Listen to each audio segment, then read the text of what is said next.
Hello, I've been at an agronomy meeting this morning. Just topping up the AdBlue here on the front of the fuel bowser, and I need to fill up the fuel bowser. It's actually quite handy. Normally when we get that tank filled up, this is parked next to it, so we'll get the guys to fill up this as well. That's a 5,000 litre tank, then you chuck another 1,000 litres in here. Very glad we went and bit the bullet and got this bowser. It's made things so much easier. Right, fuel bowser full up. Changed the filter on it, but the pump's still only pumping at 54 litres a minute. It's meant to be an 84 or 82 litre a minute pump, so I'm not sure what's going on there. I'm a bit confused. I'm going to nick this along to Kev, who's ploughing at the moment. He's needing diesel by midday probably, which is about now. Here we are, Kev's making good progress in here. He's onto the long rounds now, so it's short rounds up to here. There's two, it's a U-shape. There's a yard in the middle. So from there onwards, it's all long rounds. Dad has just been to pick up carrots and spuds from my uncle through in Fife. Put them into the chiller. The scaffolding's still up. The guys are pretty much done. They were waiting on some foam pads for the trunking for the wires, which have arrived now. So we're going to come back to fit all that and then they're done. That is one panel which was broken, so they've got a spare one as well. They're going to whack that up when they come back. Just need the sparky now to put up the inverters and connect it all up. And then we are generating a bit more solar power. We're just shifting more grain. These brakes are airlocked. That'll let them, oh, it's a horrible noise. That'll let them free so I can tow it with a forklift here.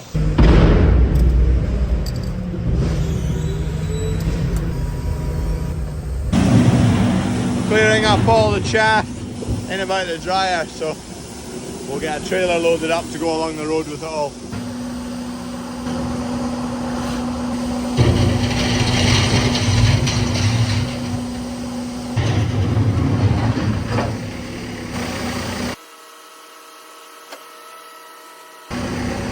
Dunk's already taken one load of chaff away. There'll be another, almost a full load line there as well.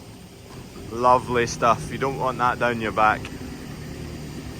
So much better having that strip of concrete further back. This concrete only used to come to that edge right there, and then it always was a bit of a mucky, horrible wet bit in there that filled with chaff and held the moisture. Whereas now there's a nice concrete pad, doesn't take long to clean up. The bucket makes a great job on it because it's dead flat. Love that. I wonder what the damage is on one of those machines. Just in at the garage next door waiting on Dad coming with the Discovery. 4 metre Lemken Salter 9. I think it's just one hopper, it's not a split hopper. Non-fold up, so we'd probably go for a fold up if we ever changed. 4 metre machine. That's the thing, if we ever jumped up and drill, we need to jump up and tractor as well, power wise. Sparkies are here to wire up the inverters for the solar panels, which are in this box. So that's going up on the wall in there. An inverter basically takes the power the solar panels generate, which is all DC power, and converts it to AC.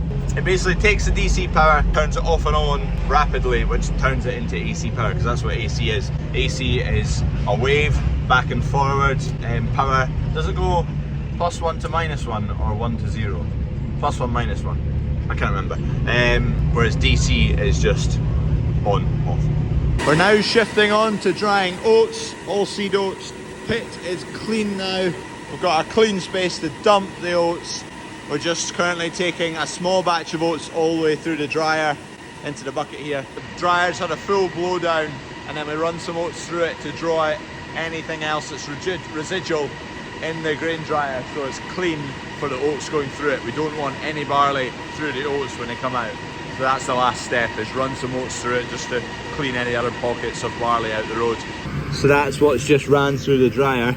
It's mostly oats, but there'll be a wee bit of wheat in there, there'll be a bit of barley in there, and we don't want that to go into the seed crop that's going away. So just chuck this in the feed pile and the cattle can munch away at that.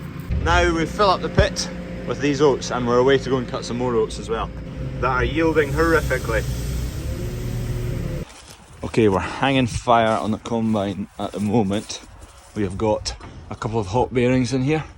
So this ram pressurizes when you turn on the drums. So it pushes out the way, tensions up this belt, tensions up this belt via that pulley. That pulley is hot, that pulley is hot.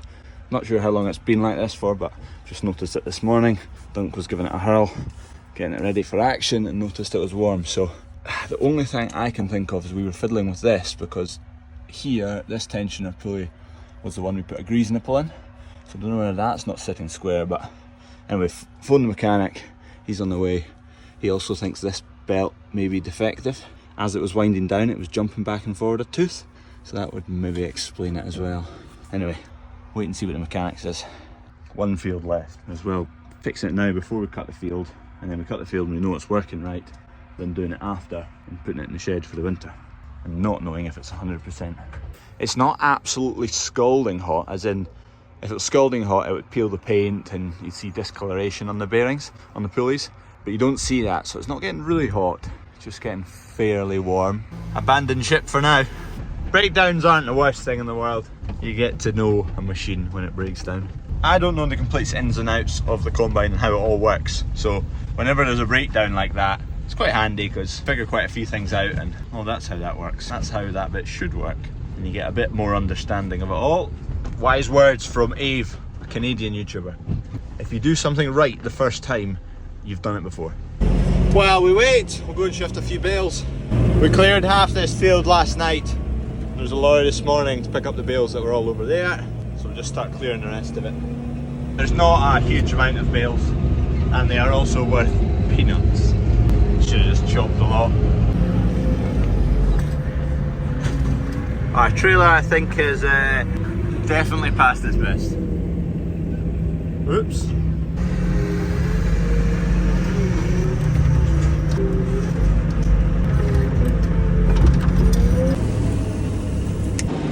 Unload. Lorry's coming tomorrow, so we'll just set them up the way. Dad's just gonna unload them now. Lee, the man who's coming to have a look at the combine, is here, so I'm gonna head over and see what he's saying. Hopefully learn a few things. Right, we're off. Mechanic has been. Consensus is crack on, so I'm gonna go and shift the header. We'll go up the road to the last field of oats. There's about 18 hectares in there, hacking them down. There's a bit of vibration coming from somewhere, not bearing related.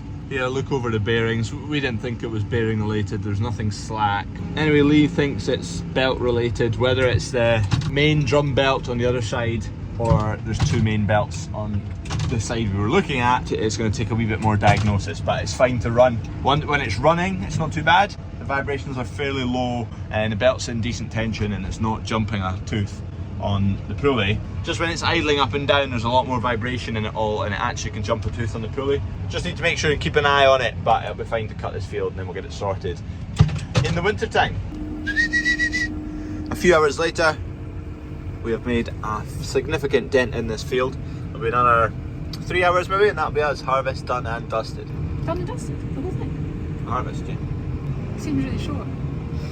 Seems really short. Seems short when you're sitting in an office all day. Gate lady thinks she's a bigwig engineer. What do you do? I design compressors, I price them up, and then I basically sell it from a technical side. She makes a swanky drawing and sends it to people to get prices, then sends it to someone else.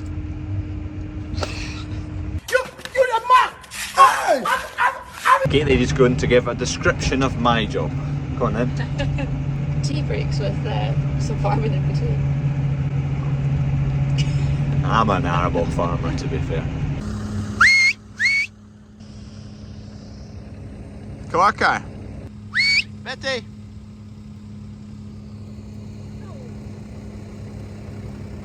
Is that your work gear? You go to work in that stuff?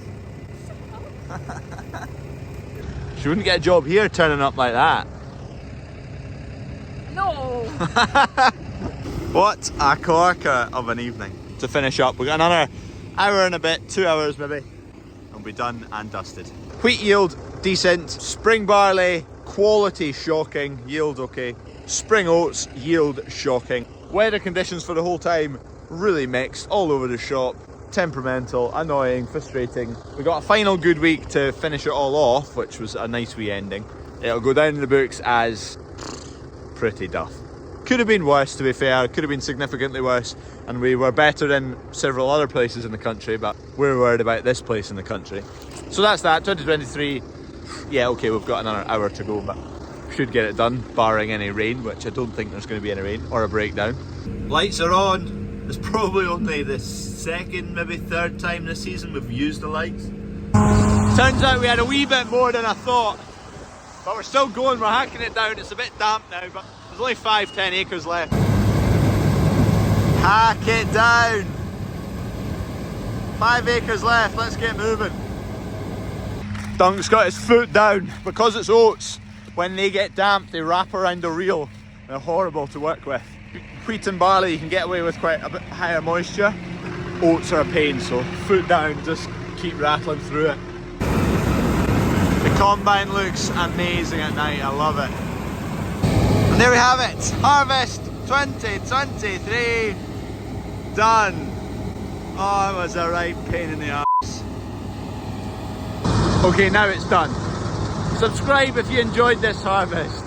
See you next year. Well, I'll see you tomorrow as well. Anyway, job done. I'm going to bed. We're all going to bed.